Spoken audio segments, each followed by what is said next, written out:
Hello everyone and welcome to today's special event. I'm Terry Ryder, founder of hotspotting.com.au, and I'm here today with our guest presenter Miriam Sandcooler, a property maven who's a Melbourne buyer's agent and author of the very fine best-selling book Property Prosperity.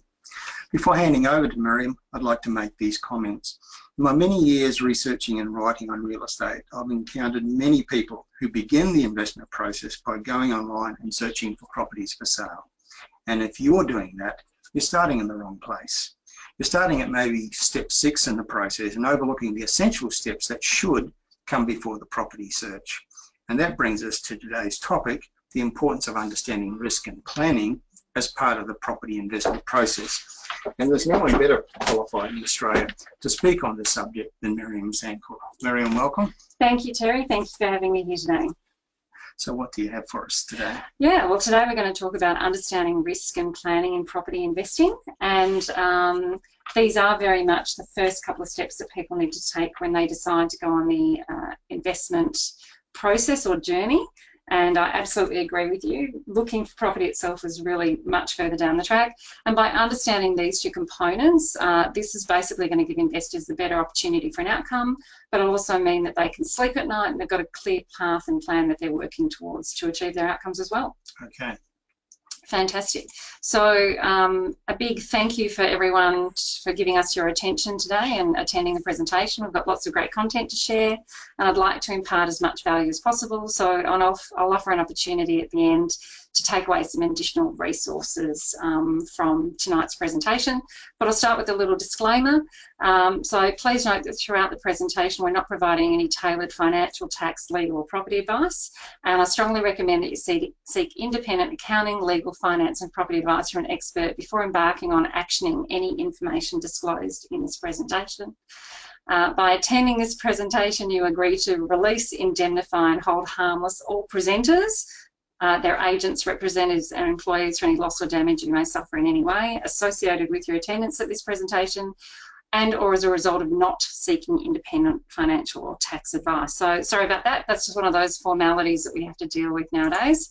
And moving on, so what we're going to do is today we're going to talk about the risk and planning side of it. Terry's going to throw some questions my way at the end, and then we have an attendee offer as well. So briefly before I start, I'll just tell you a little bit about what I do in my business, Property Mavens, who we are. Well, we're a specialist advisory firm and our expertise is in helping investors find high-performing investment-grade properties and helping people find the right property for their budget. So I am the founder and director of the business. I'm a licensed estate agent and I work as a licensed buyer's agent. I'm an accredited property investment advisor. My book, as Terry mentioned, Property Prosperity, is a bestseller, and I do a lot of media commentary and have been recognised in the industry for working as a buyer's advocate. So you may have attended some of the presentations that I've run in the past, and one of them was the 7 common mistakes that property investors make. And 2 of those mistakes are not understanding risk and not having a documented plan. So that's the information that we're going to focus on today.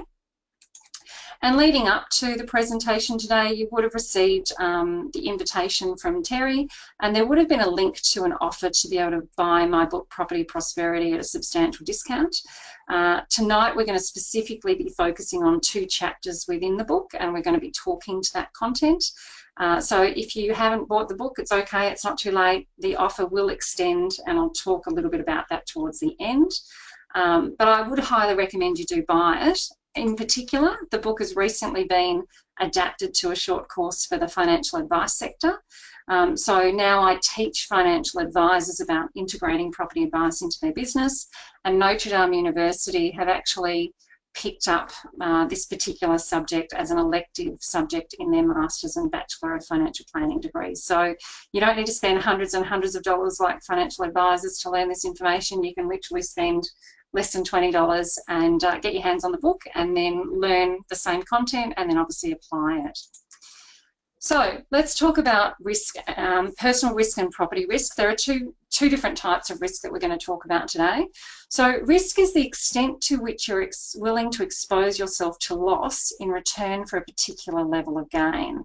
Now, usually the higher the gain, the higher the potential for loss. It really doesn't exist in the world where you're going to get high returns with no risk. people would be quite foolish to think that that's possible. So it's really important to be aware of what risk is about. So on a personal level, we have what we call risk tolerance. That's how much risk you prefer to take as an individual, and that's a psychological component. Some people are more risk averse than others. Then there's risk capacity. How much risk can you afford to take from a financial perspective? And importantly, depending on the strategy that you implement, how much risk do you need to take?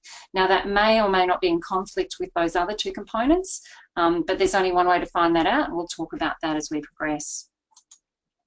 So let's talk about risk profiles to start with. Now, for anyone who's bought the book, there's an exercise in Chapter 2 in Property Prosperity, and it refers to the appendix where you can actually go through and determine and ascertain what your own investor type is and what your risk appetite is and what your risk attitudes are. So feel free to follow that exercise in the book.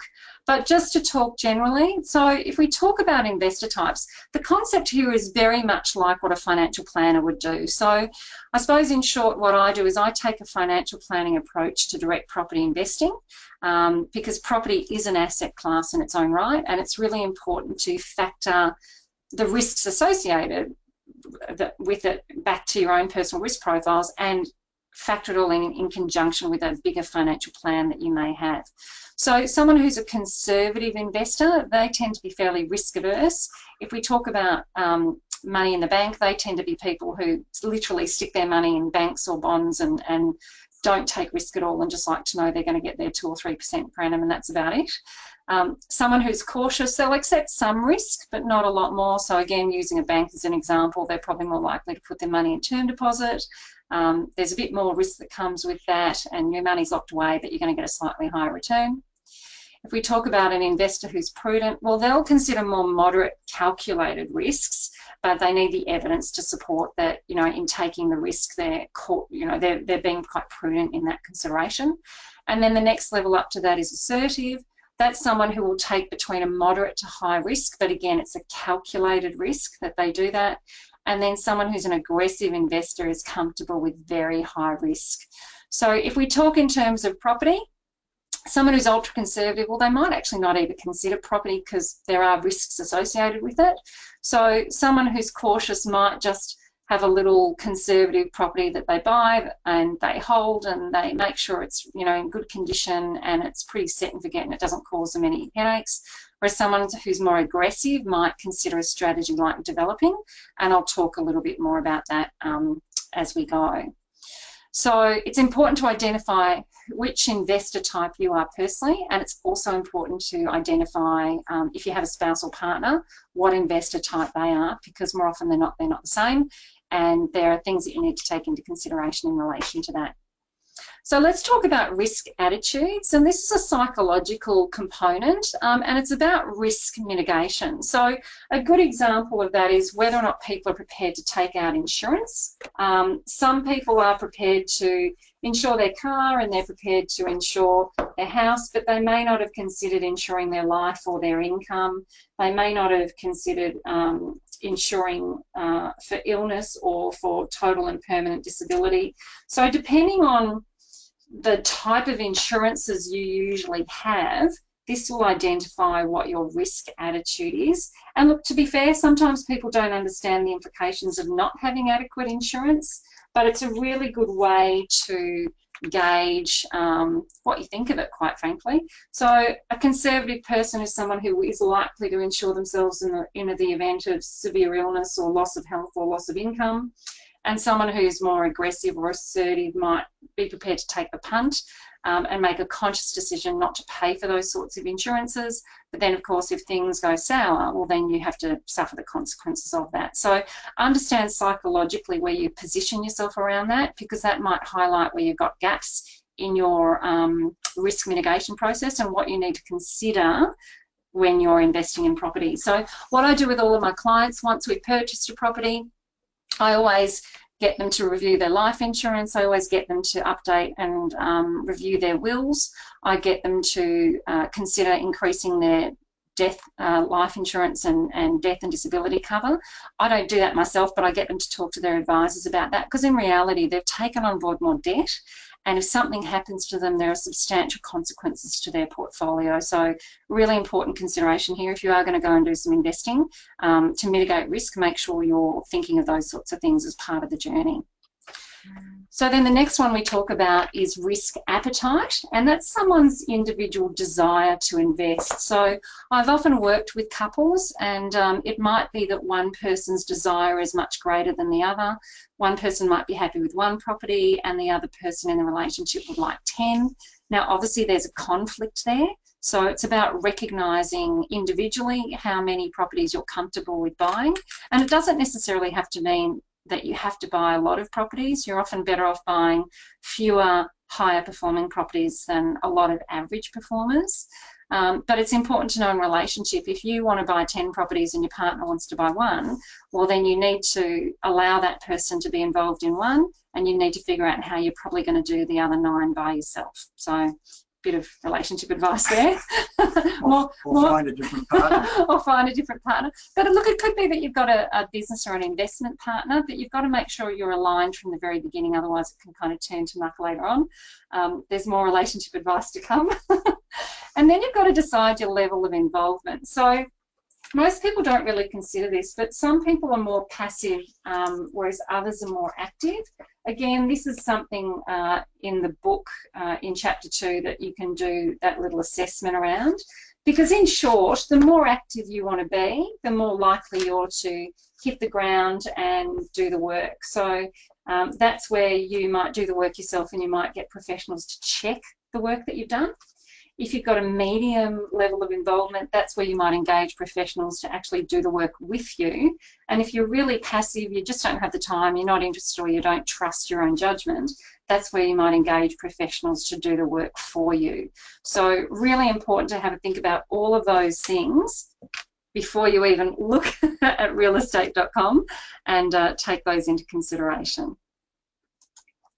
So coming back to risk, personal risk, well again I mentioned, you know, are you in a relationship, do you have an investment partner or a spouse, and whose risk profile and whose risk appetite or risk level do you invest to? So words of wisdom here, my recommendation is always to invest to the person who's got the most conservative risk profile and the lowest appetite, because if they can sleep at night, it means you can sleep at night, and more often than not will save a marriage, because frequently marriages disintegrate under financial strain, and often that strain can be a result of one person aggressively wanting to invest or do more than the other, and it's just not possible for that person to be comfortable with it. You're actually really pushing them out of their comfort zone.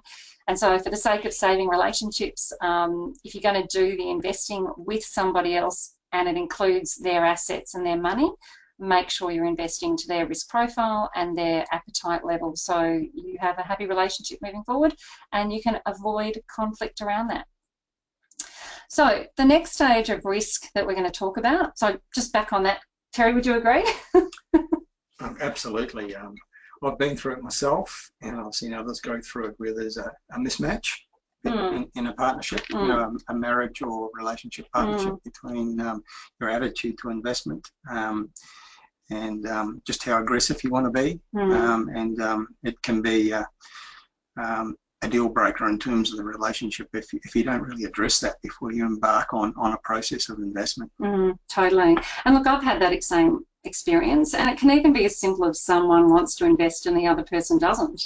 And you know, someone wants to get ahead and create security for themselves, but the other person's resistant to that. Well, that really highlights a major difference between the two and have a substantial impact. Well, for some people, just the process of buying a property, which in most cases entails getting a loan. For some people, getting a loan is too risky. They just don't want to. That would prevent them from sleeping at night. And there's plenty of people out there like that. So those things really need to be sorted, because if you find out partway through the process, it can bring a lot of things undone. And I deal with investors all the time, and again, particularly in couples where people are debt averse, they don't like debt. Yes. And so the concept of borrowing hundreds of thousands of dollars really stresses them out. So it's about understanding what's driving that and what things can be put in place to assess those concerns so they've got some peace of mind. Yeah. So there's a lot of science and even some counselling around this sort of issue, because if you can't get to what the underlying issues are, you can't move forward. Yeah. And they can be really complex. So, and this is the sort of stuff that you really need to sort out and be on the same page, as I said before you even start looking at property. So don't underestimate the importance of talking about this sort of thing, assessing your profiles and agreeing and having conversations around how you're going to move forward and how you can best do it to make sure you're on the same page and make sure that, you know, your relationship's not going to be at risk. And one of the complexities can be that risk profiles can change over time. You might be in a marriage, and you might begin with a certain risk profile.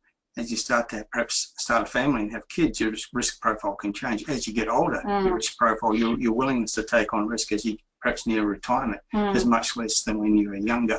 Totally. So that needs to be addressed as well. And that perfectly leads into the next little topic, which is managing risk and doing your due diligence. So it's about when do you take on risk and when do you not take on risk, and there are different phases and stages in developing a property portfolio. So there's the establishment phase, there's the growth phase, there's consolidation, and then there's the exit stage of it as well. So as Terry mentioned, you know, if you're younger and you've got time on your side and you're establishing a portfolio, you've got a greater capacity to take on a little bit more risk or step a little bit more out of your comfort zone, because sometimes you'll have the benefit of time that can help you A, get ahead, or B, you know, fix mistakes if you've made them. Whereas certainly if you're older and you've got more commitments and you've got children and family, well, then you might be more conservative in the approach that you're taking, even if you are establishing a portfolio, because your commitments are different, your cash flow capacity might be different, and you may simply be in a position where you can't afford to take any hits at all because you just may not have the time to recover. So having said that, you know, a 50-year-old might be more conservative than a 25-year-old, but then again, you know, modern medicine seems to be keeping us alive till 90 nowadays, and doesn't really seem to matter where you start. We're going to be going forever. But therein lies all the more reason why you want to get something happening, and you've got to be clear about what your strategy is as well. So depending on the stage that you're at in your portfolio development, as I said, you know, establishment versus growth versus consolidation versus exit, really have a think about that and potentially seek some professional advice around that too, and I'll talk a little bit more about that further. And consider time frames and the timing of the investment in relation to the market. But I think more importantly than anything, everyone needs to understand that one size does not fit all. There is no one solution for everyone. This is really complex, and it's really important that you approach it on that basis. And I know everyone likes talking around the barbecue and talking about property and all the rest of it, but just because something's appropriate for someone else, it doesn't mean it's appropriate for you. Again, their risk profile is probably quite different to yours. So that was the personal risk. So now let's have a look at the property risk side of it. So there are a couple of things to take into consideration. With property, we want to look at the usage and the zoning risks associated with property. And then we also want to look at the stages of development of property. So again, if we talk about the types of zoning out there, you know, there's industrial property, there's short stay accommodation, there's residential property, of which a lot of people are now using for short stay accommodation like Airbnb, and then there's commercial property. So in each of those particular zonings, you really want to understand about the limitations of use, what you can and can't do within those zones, and also consider it from a resale point of view down the track, and also consider how big your market is going to be down the track from a resale perspective. So things like commercial and industrial property tend to have a smaller resale pool than what, say, residential does. And if you've got a typical property like a resort style property where it's zoned short stay and you can never use it for permanent occupancy or permanent residential use, well then that in itself also has a much smaller pool from a resale perspective down the track. So the smaller the resale pool, the higher the risk. And if you have a low risk profile or more of a moderate risk profile, then you probably want to be staying away from higher risk usage and zoning, such as your commercial, your industrial and your short stay. Now, on a residential note, there's a whole lot of people buying a whole lot of apartments and converting them all to Airbnb. one thing that I've noticed that's coming out of a lot of the local councils is you've got businesses who have to be compliant to particular regulations to run accommodation businesses and have guests, and then you've got the, I suppose, the private market coming in and getting a piece of that pie. And there are councils who are considering changing regulations within certain areas to prevent that type of thing happening in the future, or there might be an impost around it. You might suddenly have the federal government step in and go, right, well, you've got to have commercial insurances for that, and they can start making it difficult. So whilst it's a good concept and every man and his dog's jumping on it, just understand that there is potential risk, future risk associated with that. And it may be that the money that you're making now, you might not be able to make in the future. And if you're doing short stay Airbnb stuff, you again may not be able to do that in the future. So just factor that in as a potential risk, because I've had clients where we've actually changed their strategy from buying a particular property in a particular location for that purpose to something where the risks are lower and still an investment grade property in each instance, but it's no longer with the view to relying on something like Airbnb. Okay, so another thing you need to consider when it comes to risk and property is the actual stage of development. So for example, an established property, a house or a unit or something, a villa that you can go and physically see, that's more of a low risk investment. You can see it, touch it, feel it, get it assessed. A new property, again, same thing, that's low risk as well. You can see it, touch it, feel it, get it assessed by a building inspector, see if there are any problems, and then decide if you want to proceed with the purchase or not. So again, if you're more a conservative to moderate kind of investor from a personal risk profile, that sort of thing's good. Conversely, off the plan is very high risk, and most people don't know that, and they don't know it because it's not a selling agent's job to explain all the potential things that can go wrong and the risks associated with off the plan. So I'm just going to talk about some stuff to consider, and then I'll get Terry to just give him some insights into what's happening with certain off the plan properties at the moment. But whether you're buying off the plan or even developing as a particular strategy, there's high risk associated with that. And things that can come into play can be a market risk. So depending on the timing it takes to construct the property itself, the market forces can change substantially. So you might have bought in a high market and then consequently think of selling it as soon as you've actually settled on the property. But if the market changes in that time, if it suddenly cools off, you may find that that particular strategy isn't going to work for you. So have a think about that, keep that in mind. The other thing to factor in as well is settlement risk. So what we're experiencing in the marketplace at the moment is we've got the government really wanting to slow the market down. They're requiring banks to change their lending policies. Banks are now needing bigger deposits. They're forcing some people to take out principal and interest loans rather than interest only. And so if you've bought a property off the plan, whether it's an apartment or a house and land package, and then 18 months later you're trying to settle and the banks change their policy, well, there could be a high risk that you can't settle. That could result in you losing your deposit, and it could result in the vendor suing you for any shortfall in the property when they've gone to resell it in the marketplace. So off the plan, apartments, townhouses, villa units, house and land packages for those reasons can be very high risk, and we're seeing that now. And also there's construction risk and developer risk. So it could be that if you're dealing with an inexperienced developer, there can be delays, their lending might get pulled, they might not have engaged the right builder, builders can go under. So again, you need to be mindful of who the developer is, who the builder is, what's their reputation, what's their experience, how are they funding it, and just take all of that into consideration, because that's where the risk comes in. It's things beyond your control, and most of it's definitely an unknown factor. So, Terry, what would you say, what are you seeing in the market at the moment with sort of the off-the-plan stuff, whether it's apartments or house and land packages? Well, in terms of the apartment market, the big issue, of course, is oversupply. And that's become a reality in some of our inner city markets. It's very much a a clear and present danger right now in Perth and in Brisbane, in city markets, very high vacancies, new supply still coming into the market at a time when the sales rates are dropping off. So, and we're starting to see values inevitably fall. We're not seeing that quite so much yet in inner city Melbourne, but the weight of new supply that's under construction and proposed being marketed means that it's inevitable in Melbourne also.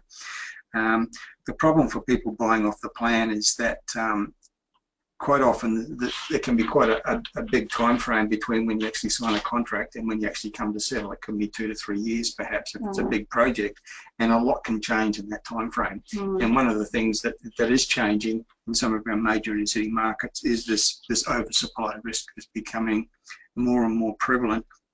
And it's entirely possible that the figure at which you signed up for off the plan may be in excess of the value of the apartment when you come to settle it maybe 2 years later, because of the oversupply factor, the high vacancy factor, which will pull down rents, and when rents start to fall, values start to fall. And we've seen it happen before in many of the major high-rise markets around Australia. Surfers Paradise is the classic. The median price for an apartment in Surfers Paradise today is the same as it was 10 years ago. There's been no actual, in general terms, no capital growth at all, and it's because they go through bouts of oversupply and values fall. And sadly, in the high-rise markets around Australia, that is quite common, and it's a very, very big risk that people need to keep in mind. Yeah, totally. And I've got a little case study I'll talk about further that illustrates that, but definitely understand the distinction. Again, if you've got a lower risk profile than things like off the plan house and land packages, where there are long time frames involved, and as I said, builder risk, settlement risk, market risk, developer risk, definitely worthwhile being cautious of. And again, one size does not fit all, so it's important to educate and inform yourself so you can make informed decisions around whether or not to go down that path. And yeah, the devil's in the detail, so everything from getting contracts reviewed to asking yourself, do you think you're going to be secure and have a job in 18 months or 2 years or 3 years? Because if you find that you're employed when you purchase the property and then you're not employed when it comes time to settle and you can't get a loan, well, rest assured they're not going to let you out of it easily. Like I said, more than not, if you can't settle, you'll lose your deposit. Then on top of that, they have the ability to sue you. And look, we had this happen in Melbourne years ago. We had around the year 2000, there were lots of developers and spruikers out there who were encouraging people to buy multiple off-the-plan properties and obviously apartments in docklands. And they were educating consumers to, in a rising market, buy 2 or 3 of these and then on sell and flip them, and then the next person pays for more. But it was relying on a number of things. It was relying on the market continuing to rise, and those that got in very early and got out early, who took the money and ran, they did make money. But really, what happens when the music stops? And certainly in Docklands it did. It's all about timing. And so again, as I mentioned before, there were people who had bought multiple properties because a spruiker or an educator had convinced them that this is a way to make fast, easy money. And we know that high returns do not come without high risk, regardless of what they tell you. And this is where many people were forced to settle on their apartments, and in fact they had to sell their homes in the outer suburbs to fund those apartment settlements. And many people actually had to relocate their families into the inner city. They'd gone from, say, a 3-bedroom house in Glen Waverley where their kids went to the local school, then all of a sudden they're living in a 2-bedroom apartment in the city and having to commute to take their children out to school and back and go to work every day. So it was just a disaster for so many people, and in many instances a lot of these properties have taken at least 10 years to resell because of the lull in the market and again the oversupply. And if we look at what's coming on now, there's more and more development happening, and so more future oversupply. So rest assured, there's a lot of it out there, and it's just about understanding all of this to avoid putting yourself in that position. And again, in the book, there'll be a few case studies around things to take into consideration regarding what we're talking here about risk and strategy. So moving on, let's talk about developing a strategy. Ultimately, you've really got to ask yourself, what's your ultimate goal? What are you trying to achieve? What's your why? Why are you doing this? Is it to create financial security for your family? Is it to financially retire early? Is it to supplement the income that you're on?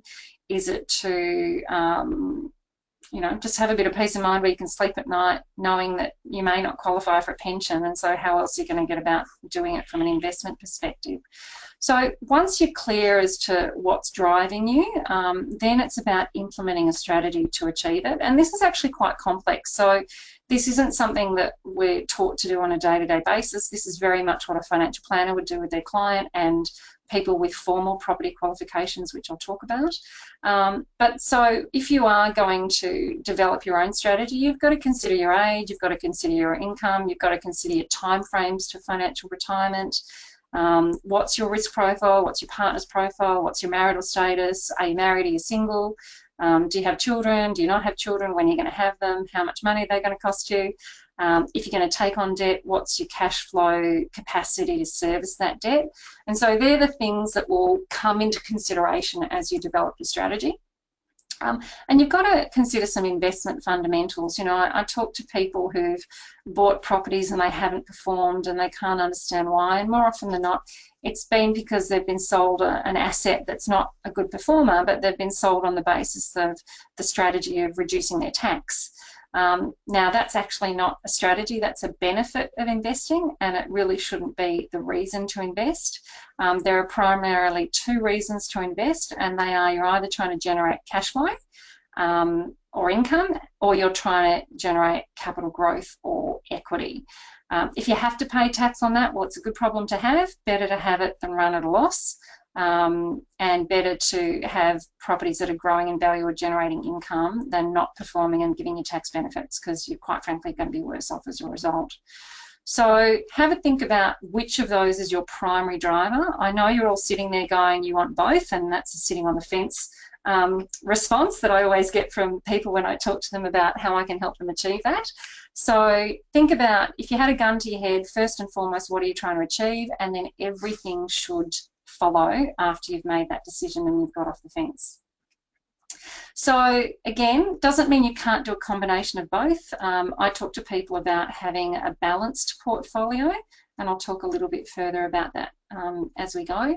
But it's really a case of, you know, it doesn't hurt to have a capital growth property, and then you might have two cash flow properties to support any negative gearing on that particular capital growth asset. So it doesn't have to be one or the other. It can be a combination of both of those. So again, have a consideration around your timeframes. Are you investing for the short, medium or long term in terms of your objectives? Consider diversification of the property type and location of what you're going to buy and where you're going to buy it. Consider balance within the portfolio, which is what I mentioned before about having a mixture of capital growth and cash flow properties. And then consider your entry, hold and exit strategy. So for every property that you buy, you should know who your tenant is, and you should certainly know what your exit strategy is when it comes time to exiting out and cashing up. So what I mean by exit strategy, are you going to retire on rents? Are you going to sell and pay down debt? Again, this is in a lot more detail in Chapter 3 in my book, Property Prosperity. So that'll give you some ideas of what you can do, how you can do it, and at least you can sort of start from your future outcome and then work backwards from there. Any comments on that, Terry? Yeah, just on the subject of trying to make a decision between aiming for capital growth and cash flow, it's very much top of mind for me, because I spent some time this morning responding to an email from a customer on that very subject, and he was agonising. He wasn't sure which he should go for, and his assumption was that he could have one or the other, but he couldn't have both. And I'm a firm believer that if you buy in the right locations, you can get a good combination of both factors operating for you. It's not that mutually exclusive, but a lot of people think they are. Yeah, and look, when I buy cash flow properties for clients, it doesn't mean they're not getting growth, but they're getting a more muted growth than if we were buying a capital growth asset. So again, they're not mutually exclusive, but you've got to manage your expectations too. Yeah. So if I buy cash flow and I'm buying regionally, the more I compromise on the property and its location, the higher the yield, but then that impacts the capital growth. So it's a balance. It's a conscious decision around, yes, I can get you a higher yield, but the property will have compromises which will affect its growth and its resale. So do you want to head down that path, or do you want to still buy regionally, still buy for cash flow? The yield might be 1% lower, but fundamentally you're going to have a better asset that will be easy to on-sell and will probably generate high growth in the meantime. So that becomes a conscious conversation, a conscious decision. Yeah. Good stuff. Okay, so let's talk about strategy risk. So again, people are, once you've fundamentally decided you're aiming for cash flow or capital growth, and this might be represented in individually different properties, there are different options and ways of generating that. So someone who wants to work on capital growth, they might have a buy and hold strategy. Someone who wants to generate fast equity and income might flip, you know, they might renovate and flip a property, or they might develop and the back and flip part of it at the back. Again, capital growth might be a development strategy where they're buying a block, subdividing, developing. Someone might do some options, purchase property on an options basis, and then someone else might simply renovate to flip or renovate to hold. So there's lots of different methods out there in which you can implement the strategy once you've decided which way you want to go. And again, it's about understanding the risk associated with each of those individual options available. So again, in my book Property Prosperity, there's more information around developing and risks associated with those different strategies. So if you've got the book, have a look through the chapters around that. And same thing as before, you have to consider timeframes. So what are you trying to do in what time frame, and then which strategy is going to serve you. And if you've got a particularly short time frame where you want to buy a property, renovate it, flip it, get out and move on to the next one, well, that's imperative that you time your market and you want to match your strategy to the property cycle to minimise risks. So you need to be buying in a market where prices have already dropped and they've hit the bottom of the market, and you're starting to go into an up cycle. So that means you've got to have the capacity to do the research, which includes obviously having a look at Terry's reports, his hotspotting reports, and then deciding where you're going to buy and how you're going to implement that strategy and who you're going to engage to do it. And again, if they're interstate, which locals are you going to get to support you, if, or if even they're in your own backyard, which professionals rather are going to support you locally as well, and do your due diligence. So ultimately, it all comes down to due diligence, which is part of risk mitigation, which is what you need to do to ensure that your strategy will get the best possible outcome that you can achieve. And a lot of the time, it's not what you know, it's the stuff that you don't know. So make sure that you try and educate yourself on that kind of thing as well. So Terry, with the reports that you're providing, are you finding that most people are buying them for one of these particular sort of options or strategies that they're implementing? Well, I think very much people are looking for capital growth, particularly a boom type capital growth, because they've got their heads full of stories about what's happened in Sydney primarily, and probably got the message that the time to buy there is well and truly past. So they're looking, well, where's the next location that's going to show that sort of double-digit growth every year for 3 or 4 years, and that's what people are looking for. There was a period, perhaps sort of 4 or 5 years ago, where everyone was piling into locations that were related to the resources sector, and it's kind of a pertinent example to touch on because it's very, very much at the very extreme high end of the risk spectrum. And a lot of people who dived into those sorts of locations didn't really understand the risk element, or they didn't understand their own attitude to risk, because when things went pear-shaped in some of those places, I've just got endless emails from people who are just absolutely distraught at the outcome that they're facing. Didn't realise that with their risk profile they shouldn't have been in those sorts of locations in the first place. But primarily with our reports, people are looking for the very, very best outcomes with capital growth, not necessarily sensibly, because people do, they would like to see fast, short-term growth, not really understanding that if you're approaching this in an intelligent way with a long-term plan and strategy, that it's something that you're going to achieve over time. Yeah. And therein lies the risk. So you can take a hunter-gatherer approach where it's make a fast kill, but there's high risk that comes with that, or you can take more of that farmer approach where every year, you till your soil and you plant your seeds and you fertilise and you reap what you sow, and then the next year you do it again, and then the next year you do it again. So yeah, there is no fast, easy buck without very high risk that comes with it. And I suppose sometimes people learn the hard way, and it's about informing yourself. Quite often when people do achieve that fast buck outcome, it's a matter of pure luck rather than good planning. Yeah, and the mistake that I've seen with that is they've made money in a rising market through pure luck, or maybe even dumb luck, and then suddenly they think they're an expert and they'll just apply the same principle at their next purchase, but they haven't understand the reasons why they've done well in the first place through luck, and they haven't been able to replicate it the next time round. So getting it wrong can cost you money. This is just a little example of someone who potentially has $400,000 to invest, and if they don't have the right due diligence, the right research, the strategy, and everything cohesively together, and they happen to spend, in this case, $400,000, and they get an average 5% per annum, well, they're probably thinking they've done well after 10, 20, 30 years. They've made a few $100,000 and even into the millions.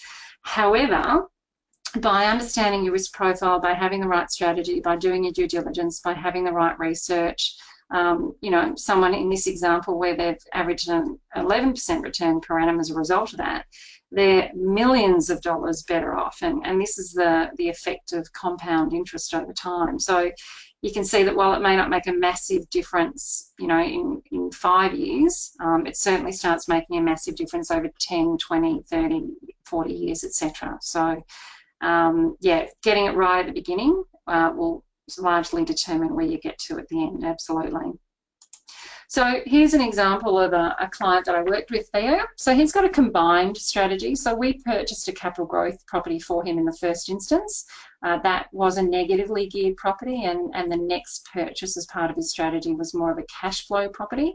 And while you can see that the yield on it's not super high, it serves the purpose of what he's trying to achieve. So what we did in the first instance, we bought him his first property in June of 2015 for $470,000. That's just been appraised at $625,000, so he's had 33% capital growth in 22 months, and he's been able to leverage off that equity growth. And we've literally just bought him his second property this month for $510,000. The market value, it was an off-market opportunity that I bought for him, was $540,000, so he's got some instant equity in that. And look, the yield isn't huge because in this instance he wanted a balance of an asset that was still going to generate capital growth for him over time, and he was prepared to forego yield as a result of that. And this is a metro property, not a regional property, so that reflects why the purchase price is potentially higher than it could have been, and the yield is potentially lower than it could have been. But again, it's about having a plan, it's about giving it time, it's about taking the next steps, and then following through on that plan. So what I'm going to do is just sum up, and then we can hit some questions after. So, well, firstly, as I mentioned before, why do you want to buy property? What are you trying to achieve? What's your risk profile? How much risk can you bear? What's your sleep at night factor? And what's your appetite? What's your attitude towards risk? What's your partner's attitude towards risk? Do you want to save your relationship? Do you want to put it at risk? It's very complex. If you can't do it yourself, don't be embarrassed about that. It's really about finding out who can help you. So people such as myself, I'm an accredited property investment advisor. I have formal investment qualifications. I'm not just someone who's a licensed real estate agent who knows how to transact in real estate. Beyond that, I know investment fundamentals where I help clients get great outcomes. So try and find someone who's formally qualified in property investment advice. And also, if you're encompassing the other parts of what we talked about, making sure you've got the right insurances, maybe diversifying your investing, getting into shares, things like that, then find a financial planner who is property friendly.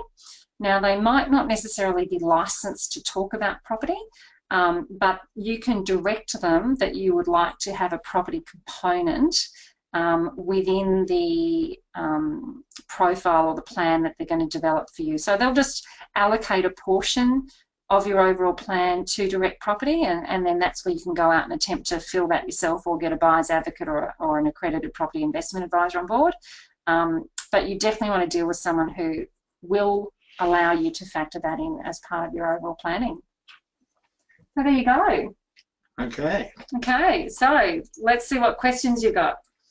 Yeah, well, I do have a series of questions, and they come partly out of what you've said today, but also from the sorts of questions that I find that property consumers frequently have around these areas. And firstly, quite simply, how does somebody find out what their attitude to risk is? Because a lot of people don't even know what a risk profile means, and they'll stare at you blankly when you ask them about their attitude to risk. Are there key questions they can ask themselves to discover?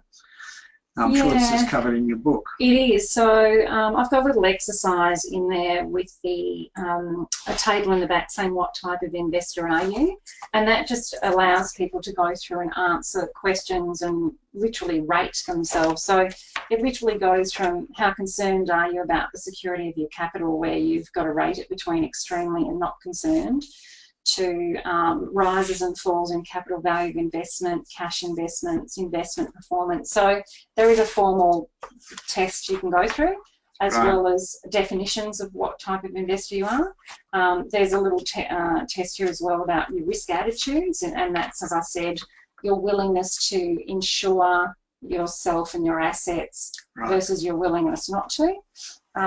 So they're actually in the book here, but maybe you can Google it. Certainly there are lots of financial planning risk profiles out there. They may not be property specific per se, but they might help give you a bit of an understanding as well if you just Google that too.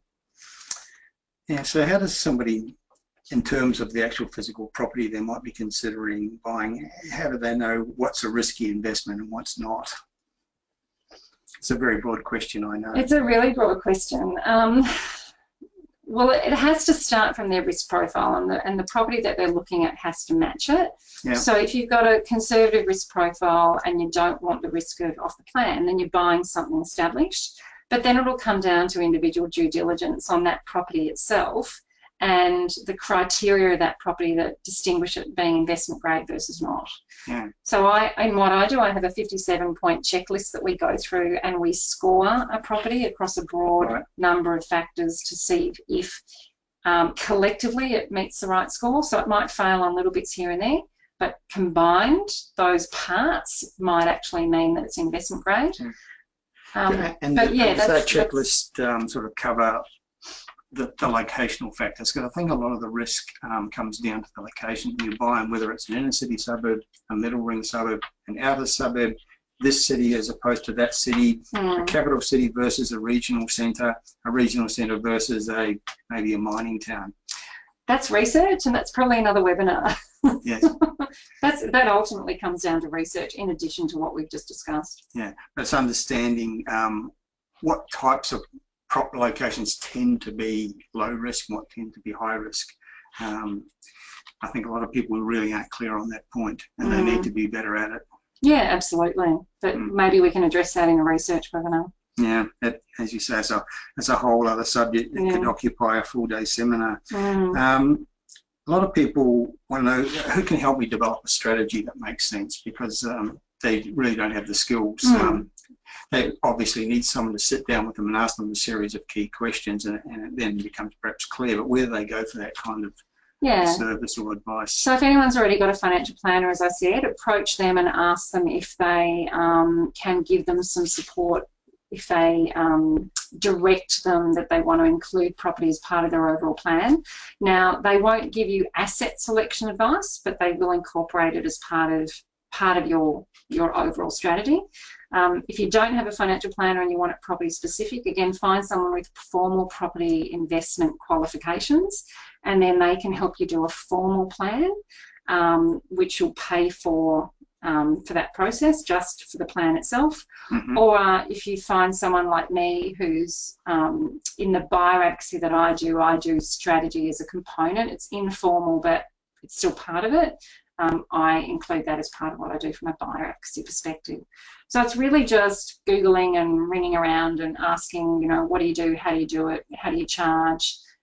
Is it formal? Is it informal? Does it incorporate other stuff, or is it just purely property in its own right? Okay.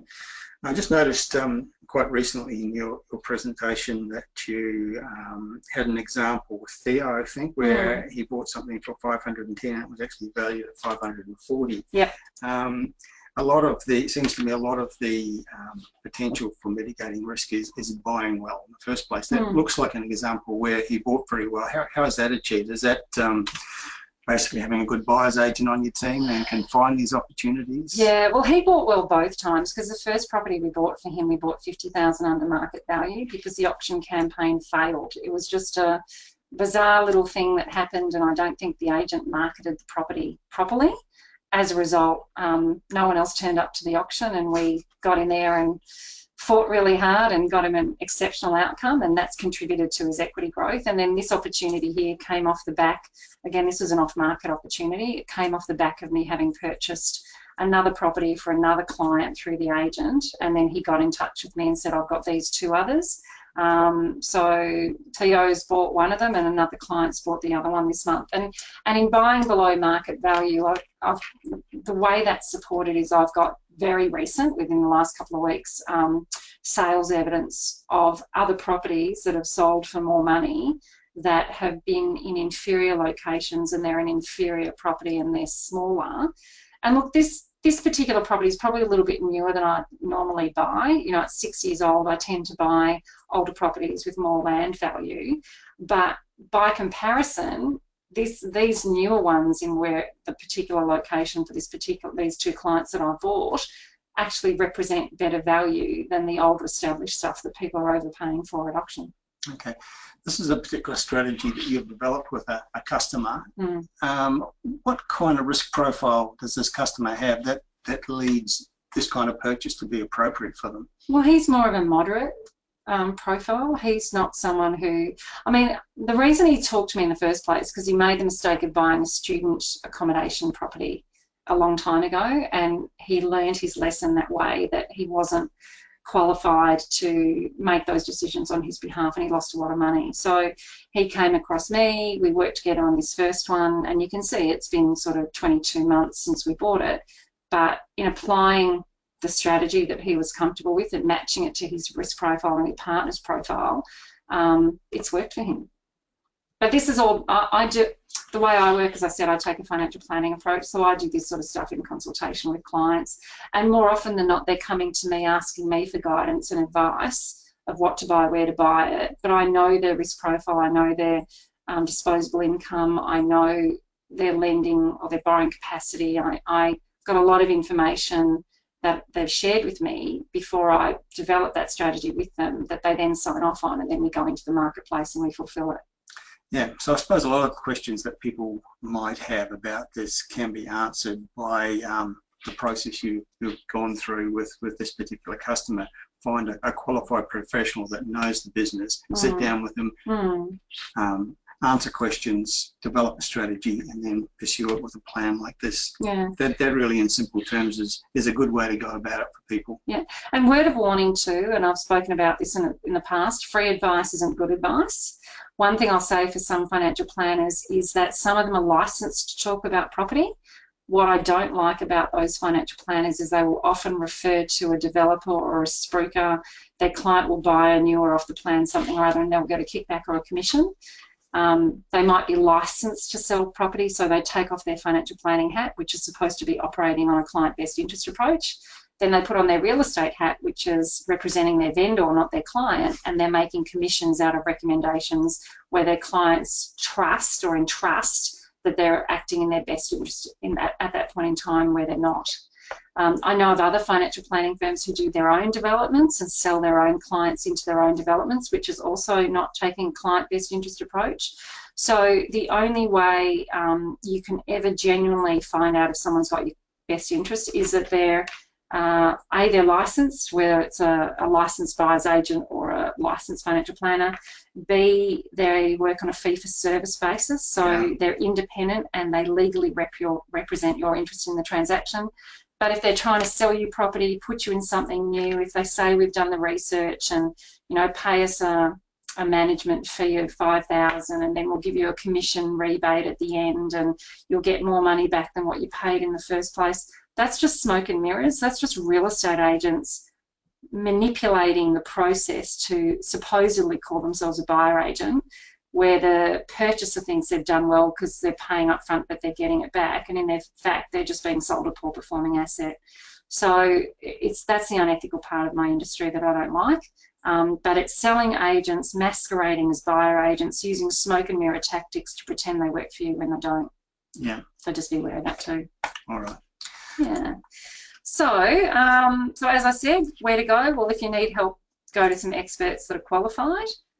We've gone through our questions. I did want to say that the offer is still available, so anyone listening to this webinar still has the ability to purchase my book Property Prosperity at a discount. Terry very kindly negotiated a good deal for you all, so $19.95 instead of $29.95. We can post it out to you, or you can actually go onto Amazon.com and download a digital version of that at any time. So this offer is available until the 10th of May. Anyone who would like a copy of those 7 common mistakes guides that I referred to before, well, you can just go onto the website propertymavens.com.au, click under resources, click under property buyer guides. I don't need your information. You can just click on those guides and download them and read them. And hopefully they'll help you as well. So whether you're buying a home, you're buying property for a self-managed super fund, which is even more complex again, or you're buying as an investor, feel free to have a look at those. And look, if you do need help, well, as I said, with what we do, we work with investors and home buyers to buy investment-grade property in Australia's best performing market. I think Melbourne's doing exceptionally well. It doesn't look like it's going to slow down at any point in time. No, indeed. So certainly if anyone's interested in properties that are earning above average growth and strong rental returns, or if you're a local home buyer and you're struggling to find the right house for your budget, or potentially even an apartment, it's got to be the right one in the right location. If you're a busy professional, you don't have time to waste finding the right asset, or if someone's an expat wanting to return overseas, click on to, again, Property Mavens, and you can request a free consultation. And on the website, that just looks like here. So go under contact, free consultation will drop down, and you can fill in your details there, and we'll get in touch with you. And certainly, if anyone's got any questions or wants to give me a call, you can contact me here as well. Okay, so by way of wrapping up, perhaps, sitting here listening to you make your presentation today, I was put in mind about a couple who came to my presentation at a home show here in Melbourne a couple of years ago. And like a lot of people approaching property investment, the word I hear a lot is overwhelmed. They were overwhelmed by the number of choices. Australia's a very big country. Just the locational choices were overwhelming this particular couple, as they do a lot of people. And I asked them a series of key questions, such as how much can you afford to pay? What do you regard as your risk profile? What are you trying to achieve? What's your end objective, etc. And we very quickly whittled down that range of choices from tens of thousands to hundreds to dozens to a very manageable list of locations that actually suited their criteria, which they didn't understand before we had the conversation. And I think that's a great illustration of all the points you're making today, the importance of putting time into developing a plan and a strategy and understanding more about yourself and who you are and what you're trying to achieve before you start looking for real estate, because it just makes the process so much more sensible and manageable and likely to succeed. Yeah, absolutely. And look, these are the steps. This is all about maximising return, minimising risk. And, you know, pity the person that doesn't implement these steps as part of the process, because usually there are consequences, and unfortunately they're not pleasant ones. So you either choose to do it or not. If you choose not to, well, you're taking a really big risk. Your risk profile might not cope with the consequences of that down the track if it doesn't turn out very well. So if you know you're fairly conservative by nature, well then absolutely follow this process so that you can give yourself the best opportunity for the best possible outcome. Because again, better having fewer high performing properties than a whole lot of average ones that aren't performing, or they've got negative equity and it's just a disaster. Okay. That's a great note to end on today. Thank you, Miriam, for your presentation today. I'm sure that people out there listening and watching have improved their chances of getting success out of real estate investment by tuning into today's presentation. So thank you. Thanks, Terry. It's been wonderful being able to talk to everyone.